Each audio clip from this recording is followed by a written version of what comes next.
آدمی پنگا لیتا ہے وہ ہمیشہ ذلیل و خوار ہو جاتا ہے، اس لیے وہ ان کی پہچان یہ ہے کہ وہ جاہلوں سے ہرگز جو ہے وہ بکواس نہیں کیا کرتے۔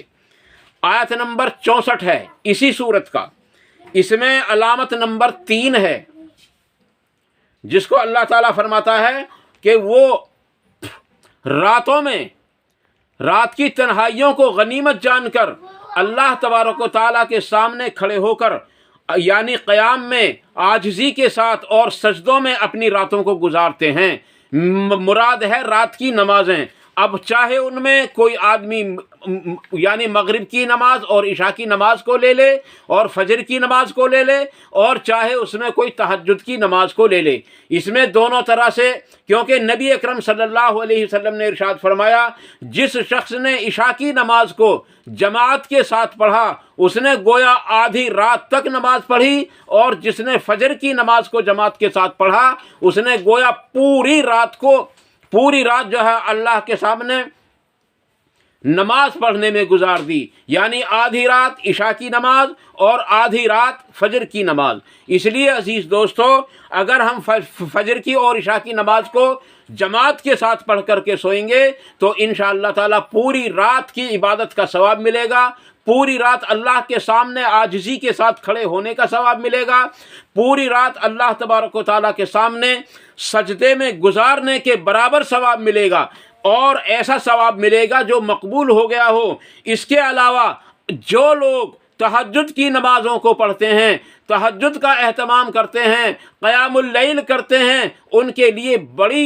بڑی ہی فضیلت ہے۔ اللہ کے نبی صلی اللہ علیہ وسلم نے بتلایا کہ نبی اکرم صلی اللہ علیہ وسلم نے ارشاد فرمایا کہ اللہ تبارک و تعالیٰ رات کے آخری حصے میں یعنی کہ چوتھے آسمان پر آ کر کے تمام لوگوں کی طرف متوجہ ہوتا ہے اور ارشاد فرماتا ہے کون ہے جو مجھ سے مغفرت طلب کرے، کون ہے جو مجھ سے روزی کی طلب کرے، کون ہے جو مجھ سے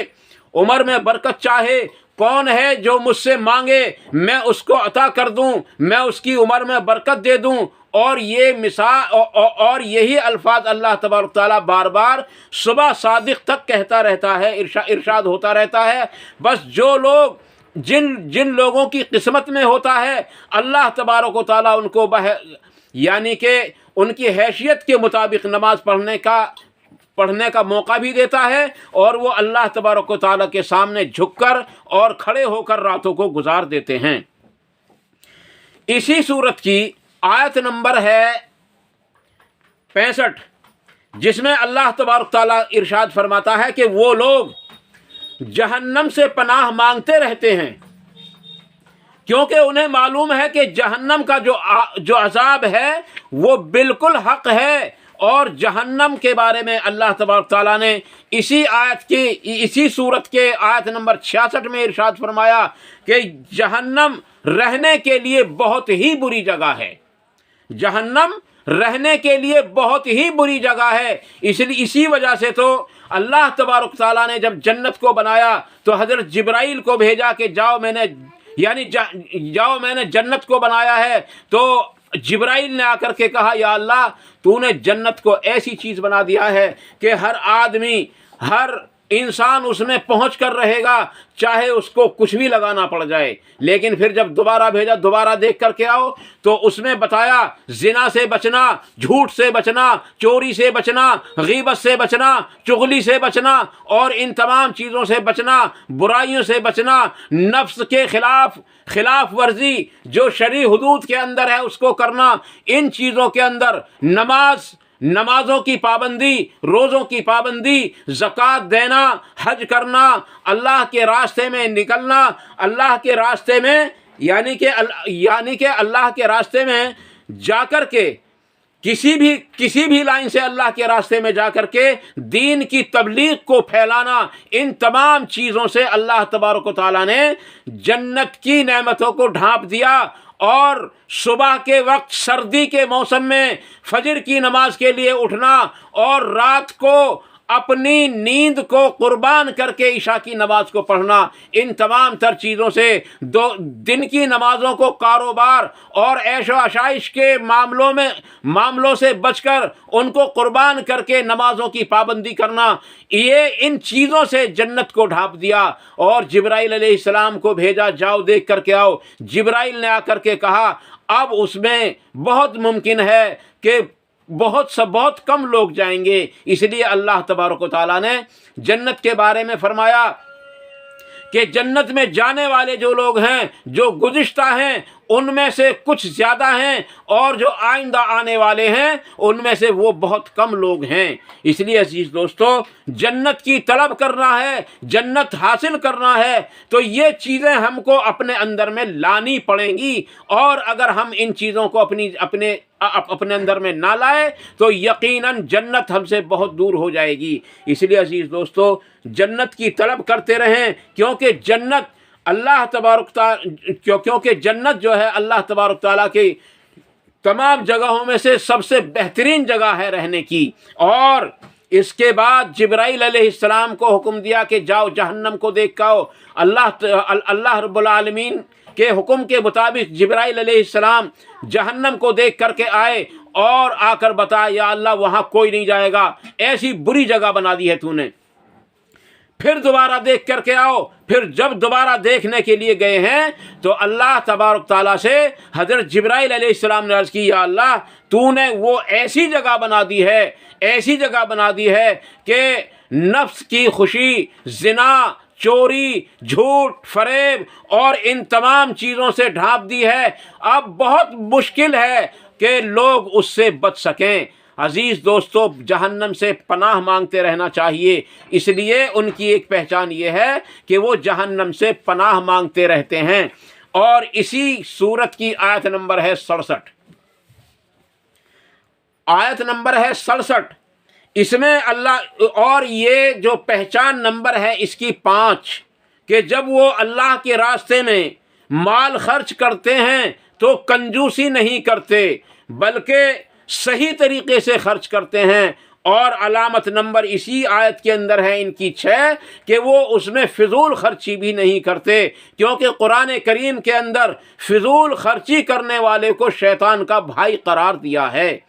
آج ہمارے یہاں فضول خرچیاں کتنی ہیں، آج ہم سوچ کر دیکھیں اور اپنے معاشرے کو دیکھیں کہ آج ہم نے اپنے فضول خرچیاں کتنی بڑھا رکھی ہیں۔ سب سے پہلے بیاہ شادیوں میں کتنا پیسہ لگتا ہے اور وہ سب کا سب فضول ہوتا ہے، وہ کسی کام کا نہیں ہوتا عزیز دوستو۔ اور آدمی اس میں کمانے میں اس کو حلال اور حرام بھی نہیں دیکھتا، کیونکہ وہ اس کو لگانا ہی پڑتا ہے۔ اس لیے فضول خرچی کرنے والے کو قرآن کریم کے اندر اللہ تبارک تعالیٰ نے شیطان کا بھائی قرار دیا ہے۔ اس لیے فضول خرچی سے بچیں اور تنگی سے بھی بچنے کی کوشش کریں، اور اللہ کے راستے میں خوب خرچ کریں اور اچھے سے اچھا دیں اللہ کے راستے میں۔ لن تنالوا البر حتى تنفقوا مما تحبون، تم ہرگز کامیابی کو اس وقت تک نہیں پہنچ سکتے جب تک کہ تم اللہ کے راستے میں اپنی بہترین سے بہترین چیز کو اللہ کے راستے میں خرچ نہ کر دو۔ عزیز دوستو، اللہ کے راستے میں خرچ کرنے کا جو اجر و ثواب ہے وہ دنیا کے اندر 10 گنا اور آخرت کے اندر 70 گنا ہے۔ اس لیے اللہ کے راستے میں خرچ کریں، اس میں کنجوسی بھی نہ کریں اور فضول بھی نہ کریں کہ اللہ کے راستے میں دیتے دیتے ہم فقیر ہو جائیں، ایسا بھی نہ ہو۔ اسی سورت کی آیت نمبر ہے 68، اسی سورت کا آیت نمبر ہے 68 اور علامت نمبر ہے 7، کہ وہ اللہ ہی کی عبادت کرتے ہیں، یعنی عبادت اور دعا کے لیے وہ صرف اللہ ہی کو پکارتے ہیں، اس کے سوا کسی اور کو نہیں پکارتے۔ لوگوں یاد رکھو، جو لوگ اللہ کے سوا دوسروں کی عبادت کرتے ہیں یا دعا کے لیے دوسروں کو پکارتے ہیں تو یقیناً وہ مشرک ہیں، اور جو مشرک ہے اس پر جنت کو اللہ تبارک تعالیٰ نے حرام قرار دیا ہے۔ اور اللہ تعالیٰ ارشاد فرماتا ہے کہ جو لوگ میرے ساتھ کسی کو شریک کرتے ہیں میں اس کو کبھی نہیں بخشوں گا۔ اب لوگوں کے خیالوں میں دماغوں میں ایک بات اور گھومی ہوئی ہے، وہ یہ ہے کہ جو اللہ والے ہیں وہ اللہ کے غیر کہاں ہیں؟ اللہ کی قسم، قرآن کریم کا قرآن کریم کی سورت توبہ نکالو اور سورہ توبہ کی آیت نمبر 31 کو نکالو، اس میں اللہ تبارک تعالیٰ ارشاد فرماتا ہے کہ انہوں نے عیسیٰ اور مریم کو بھی خدا بنا لیا۔ عزیز دوستو، واضح رہے کہ جب عیسیٰ اور مریم کو نہیں پکارا جا سکتا دعا کے لیے، تو بزرگوں کو کیسے پکارا جا سکتا ہے؟ قبروں کو کیسے پکارا جا سکتا جو مطلب پکارا جا سکتا ہے؟ اور لوگ کہتے ہیں کہ جی ہم تو ان کو صرف وسیلے کے طور پر پکارتے ہیں، نہ کہ ان سے دعا مانگتے۔ تو آؤ میں تمہیں نوح علیہ السلام کے زمانے کا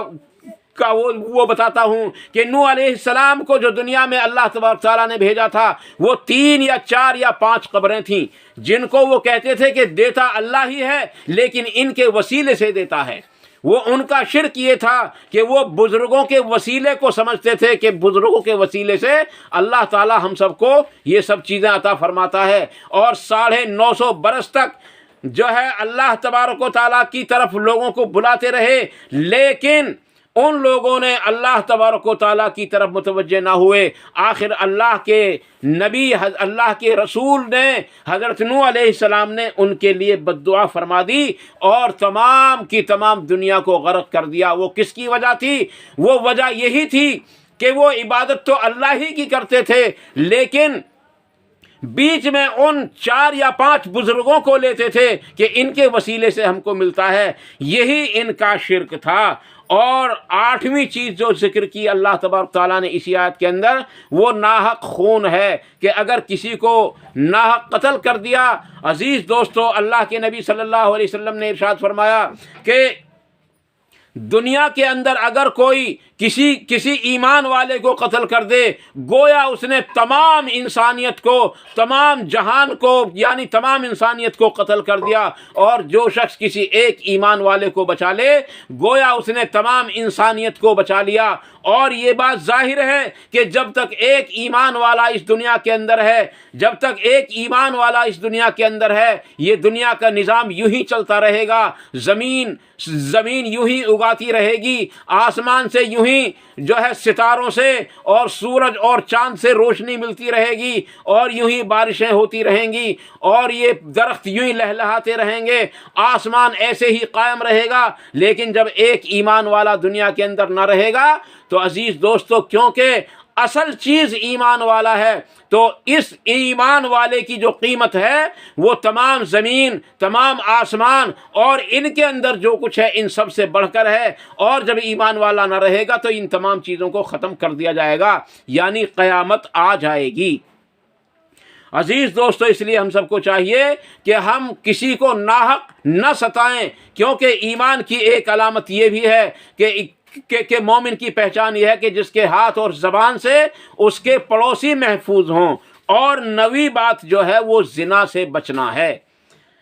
یعنی 9ویں علامت جو ہے وہ ہے کہ وہ لوگ زنا سے پرہیز کرتے ہیں، کیونکہ زنا سخت بے حیائی کا کام ہے۔ اس لیے عزیز دوستو، زنا سے بچیں اور زنا کے قریب بھی نہ جائیں، کیونکہ زنا کے قریب جانے کا مطلب یہ ہے کہ عورتوں کو تاکنا تو وہ زنا کے قریب لے جاتا ہے، اور زنا تو آنکھ کا بھی ہوتا ہے، زنا تو کان کا بھی ہوتا ہے، اور زنا تو زبان کا بھی ہوتا ہے، اور زنا تو دل کا بھی ہوتا ہے، زنا تو پیروں کا بھی ہوتا ہے۔ ان تمام تر ان حرکات سے بچیں۔ زنا کی طرف چلنا، پیروں کا زنا، کسی کو دیکھنے کے لیے جانا، پیروں کا زنا، کسی کو دیکھنا، نہ غیر محرم کو، آنکھ کا زنا، کسی غیر محرم سے بات کرنا، زبان کا زنا، کسی غیر محرم کو چھونا، ہاتھ کا زنا، کسی غیر محرم کی بات کا سننا، کان کا زنا۔ اس لیے عزیز دوستو، جو لوگ ان تمام گناہوں کو کرتے ہیں، اللہ تبارک و تعالیٰ کا عذاب سخت عذاب ہے، اور اللہ تعالیٰ فرماتا ہے کہ ایسے لوگوں کو میں دگنا عذاب دوں گا۔ اور یہ آیت نمبر ہے 69 میں اللہ تعالیٰ فرماتا کہ جو لوگ ان صفات کے حامل نہیں ہیں تو ان کو میں دگنا عذاب دوں گا، اور جو لوگ توبہ کر لیں، اور یعنی کہ توبہ کر لیں، تو اللہ تعالیٰ فرماتا ہے کہ یعنی اللہ تعالیٰ فرماتا ہے کہ ہم ان کے گناہوں کو بھی نیکیوں سے تبدیل کر دیں گے۔ اللہ تعالیٰ نے اس بات کو بھی یعنی کہ جو توبہ کر لے، اب یہ ہے کہ توبہ کس طریقے سے کی جائے۔ یہ آیت نمبر 70 میں یعنی آیت نمبر 69 میں اللہ تعالیٰ نے ارشاد فرمایا کہ ایسے برے لوگوں کے لیے دگنا عذاب ہے، اور آیت نمبر 70 میں ہے کہ جو لوگ توبہ کر لیتے ہیں، یعنی جو لوگ توبہ کر لیتے ہیں، اللہ تعالیٰ ان کی نیکیوں کو یعنی ان کی برائیوں کو بھی نیکیوں سے تبدیل کر دیتا ہے۔ اب آئیے آیت نمبر ہے اس کا 71۔ اللہ تعالیٰ ارشاد فرماتا ہے کہ میں بہت ہی بخشنے والا ہوں، یعنی جو لوگ توبہ کرتے ہیں اللہ تبارک و تعالیٰ ان کو بخشنے والا ہے، اور وہ بڑا ہی بخشش کرنے والا ہے۔ عزیز دوستو، اس لیے ہم اللہ تبارک تعالیٰ کے سامنے توبہ کرتے رہیں، لیکن توبہ کی کچھ شرائط ہیں، توبہ کے کچھ شرائط ہیں، اور وہ شرائط یہ ہیں کہ وہ ایمان لائے اور نیک عمل کرے اور برائیوں کو چھوڑ دے۔ اور پارہ نمبر 2 میں بھی 3 شرائط بیان کیے گئے کہ وہ توبہ کر لیں اور اپنی اصلاح کر لیں اور لوگوں کو بتا دیں کہ بھئی یہ ہم سے گناہ ہوا ہے، یہ ہم سے غلطی ہوئی ہے۔ جو گناہ چھپ کر ہوئے ہوں ان کو، اور جو گناہ چوری چپکے ہوئے ہوں ان کو لوگوں کے سامنے نہ بتائے، اور جو گناہ ظاہراً ہوئے ہوں ان کو لوگوں کو بتا کر کے توبہ کرے، کیونکہ اعلانیہ گناہ تو توبہ بھی اعلانیہ، اور چھپ کر گناہ تو جو ہے یعنی توبہ بھی چھپ کر کرنی چاہیے۔ اس لیے عزیز دوستو، یہ علامت آپ کے سامنے میں رکھ رہا ہوں، اور یہ آیت نمبر جو ہے میں آپ کے سامنے پیش کر رہا ہوں، آیت نمبر اس کا ہے 72، اور اس میں جو اللہ تبارک تعالیٰ نے بیان کی ہے ایک یعنی 10 نمبر علامت نمبر 10 کہ ان لوگوں کی ایک پہچان یہ ہے کہ وہ جھوٹی گواہی نہیں دیتے اور جھوٹ نہیں بولتے۔ نبی اکرم صلی اللہ علیہ وسلم نے ایک موقع پر ارشاد فرمایا، جب جھوٹا آدمی جھوٹ بولتا ہے، اور زناکار زنا کرتا ہے، چور چوری کرتا ہے، شرابی شراب پیتا ہے، تو اس سے اس کا جو ایمان ہے اٹھا لیا جاتا ہے، اور اگر اسی حال میں وہ مر جائے تو یقیناً وہ غیر ایمان والا جائے گا، اور غیر ایمان والے پر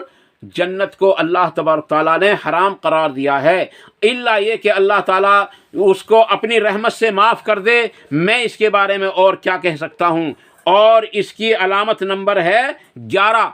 اسی آیت کی، یعنی آیت نمبر 72 میں علامت نمبر ہے 11 کہ وہ جہاں بیہودہ مجالس ہوتی ہیں، مثلا جیسے گانا، شراب خوری، زناکاری، یا مرد عورت کا ایک جگہ جیسا کہ بیاہ شادی میں ہوتا ہے، وہاں سے وہ بچتے ہیں، اور اگر ادھر کو نکلنا بھی ہو تو وہاں سے نظریں نیچی کر کے نکل جاتے ہیں۔ یہ علامت نمبر ہے 10۔ اس لیے عزیز دوستو، ہم سب کو ایسی جگہوں سے پرہیز کرنا چاہیے۔ اگر ہم ان چیزوں سے پرہیز کریں گے تو یقیناً اللہ تعالی ہم سب پر اپنا رحم کا، کرم کا، عافیت کا معاملہ فرما دے گا۔ یہ ہے یعنی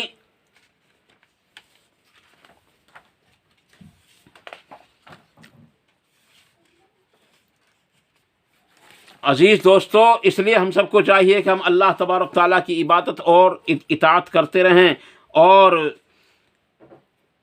اسی سے ڈرتے رہیں۔ ایک علامت جو ہے اللہ تبارک تعالیٰ نے ان کی یہ بیان کی ہے کہ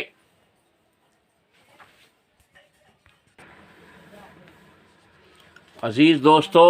اللہ تبارک و تعالیٰ کا جب ان لوگوں کے سامنے ذکر کیا جاتا ہے، اللہ کی آیات پڑھ کر سنائی جاتی ہیں، اللہ کی بڑائی بیان کی جاتی ہے، تو وہ اس کو بہت غور کے توجہ کے ساتھ سنتے ہیں۔ ایسا نہیں ہے کہ بس یوں ہی سا سنا، کیونکہ نوح علیہ السلام کی قوم نے یہی عمل کیا تھا کہ انہوں نے اللہ اور اس کے رسول کی باتوں کو نہیں سنا، اور خود نبی اکرم صلی اللہ علیہ وسلم کے دور میں ابو جہل اور ابو لہب یہی کام کرتے تھے، شور مچاتے تھے اور بیہودہ حرکتیں کرتے تھے۔ یہ علامت نمبر ہے اس کی 12، اور 13ویں علامت جو ہے اللہ تبارک تعالیٰ نے بتلائی ہم سب کو، وہ کیا ہے کہ وہ اللہ تبارک تعالیٰ سے دعائیں مانگتے رہتے ہیں۔ دعائیں مانگتے رہیں. اس کا آیت نمبر ہے 74. وہ اللہ تبارک تعالیٰ سے دعائیں مانگتے رہتے ہیں، اے ہمارے پروردگار تو ہم کو ہماری بیویوں کی طرف سے ہمارے دل کو خوش کر دے، اور ہماری اولاد کی طرف سے ہماری آنکھوں کو ٹھنڈی کر دے، اور ہمیں جو ہے متقی لوگوں کا امام بنا دے. عزیز دوستو، یہ علامتیں کل 13 ہوئی ہیں، اور یہ علامتیں جو ہمارے سامنے ذکر کی گئی تھیں وہ 12 کا میں نے نام لیا تھا، لیکن علامتیں یہ 13 ہوتی ہیں. پھر اللہ تعالیٰ ارشاد فرماتا ہے جن لوگوں کے اندر یہ صفات پائی جاتی ہوں ان لوگوں کے لیے اونچے اونچے محل جنت کے اندر ہیں، اور فرشتے ان سے جو ہے فرشتوں کی سلامی اور ان کی دعائیں ان کے ساتھ، یعنی کہ جب بھی فرشتے ان سے ملتے ہیں تو وہ دعا کے ساتھ اور ان سے سلامی کے ساتھ ملتے ہیں. اس لیے عزیز دوستو ہمیں ان صفات کے اندر ڈھل جانا چاہیے. آیت نمبر 74 میں اللہ تبارک تعالیٰ ارشاد فرماتا ہے کہ وہ جنت میں ہمیشہ رہیں گے. ایسا نہیں ہے کہ جو وہ جنت سے نکالے جائیں یا جنت کی نعمتیں کم کر دی جائیں یا ان سے کچھ ہٹا لیا جائے، ایسا کچھ نہیں ہوگا، بلکہ جنت میں وہ ہمیشہ ہمیشہ رہیں گے. اور اللہ تعالیٰ نے اپنے نبی جناب محمد الرسول اللہ صلی اللہ علیہ وسلم کو مخاطب کر کے فرمایا آیت نمبر 77 میں، اے محمد صلی اللہ علیہ وسلم ان لوگوں سے کہہ دو کہ اگر تم اللہ کو نہیں پکارتے تو اللہ تعالیٰ کو بھی تمہاری کوئی پرواہ نہیں ہے، اور یاد رکھو اس کی سزا اللہ تبارک و تعالیٰ کے سامنے بڑی سخت ہے. اللہ تعالیٰ ارشاد فرماتا ہے سورہ بروج کے اندر، ان بطش ربک لشدید، کہ جب میں کسی کو پکڑ لیتا ہوں تو پھر مجھ سے چھڑانے والا کوئی نہیں ہو سکتا. اللہ تعالیٰ ہم سب کو عمل کرنے کی توفیق عطا فرمائے، اور جو بات جذبات میں میری زبان سے غلط نکل گئی ہوں اللہ تعالیٰ ان سب کو معاف فرمائے اور ان سب سے درگزر فرمائے، اور ہمارے دلوں سے دھو دھو کر نکال دے. اور جو باتیں میری زبان سے صحیح نکلی ہوں اللہ تعالیٰ ان پر عمل کرنے کی توفیق بھی عطا فرمائے، اور عمل کرنے کے موقع بھی عطا فرمائے، اور عمل کرنا بھی آسان فرمائے، اور ان کو ہمارے دلوں کے اندر راسخ فرمائے، اور ہم سب کو حق بات کہنا اور حق بات سننا اور حق بات پر عمل کرنے کی توفیق عطا فرمائے. وآخر دعوانا ان الحمد للہ رب العالمین. سبحان ربک رب العزت عما یصفون وسلام علی المرسلین والحمد للہ رب العالمین برحمتک یا ارحم الراحمین. والسلام علیکم ورحمۃ اللہ تبارک و تعالی وبرکاتہ.